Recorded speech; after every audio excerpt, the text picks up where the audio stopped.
The world of wine is extremely vast, so I thought instead of trying to do it all, we're going to take a tour of Italy today without having to leave Western Australia. I'm here at Cherubino City Cellar, where there is a huge selection of Italian wine and some really fun varietals that I'm sure you haven't heard of, but you very much should. Of course, the perfect place to start any tour is with a glass of sparkling wine.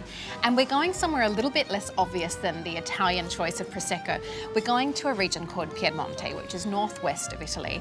And this is more of a traditional method sparkling wine. So you get a lot of tertiary characteristics. And by that, I mean sort of brioche, savouriness, still with a lot of that beautiful fruit underneath it.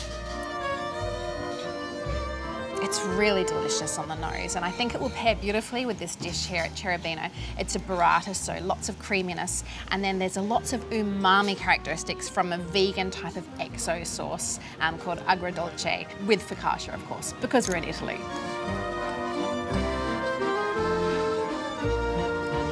We're going to take our tour all the way down to the south of Italy now, and we're going to an island, the island of Sicily.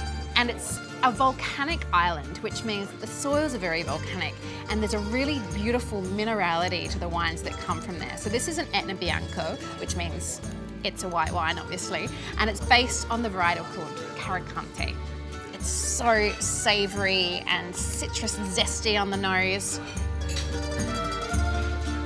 And on the palate, there's really vibrant acid, which means it goes perfectly with seafood.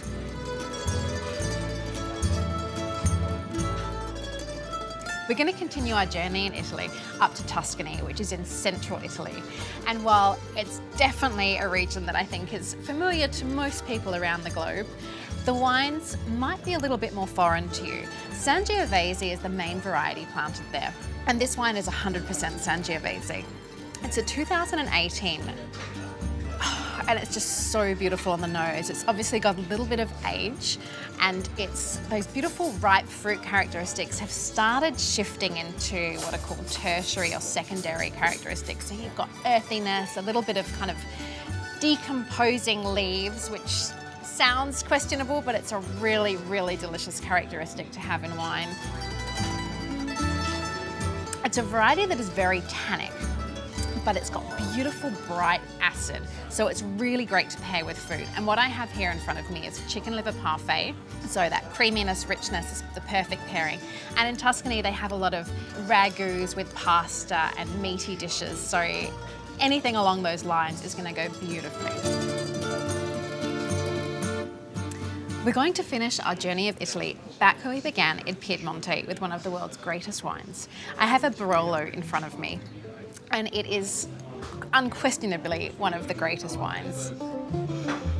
It's so heady in the glass. This is a 2017 vintage, so it has a little bit of age, but you can age a Barolo for years and years and years. This has got lots of beautiful jumbly fruits, earthy characteristics. Roses and tar are very often words that you hear spoken about when people talk about Barolo or Nebbiolo.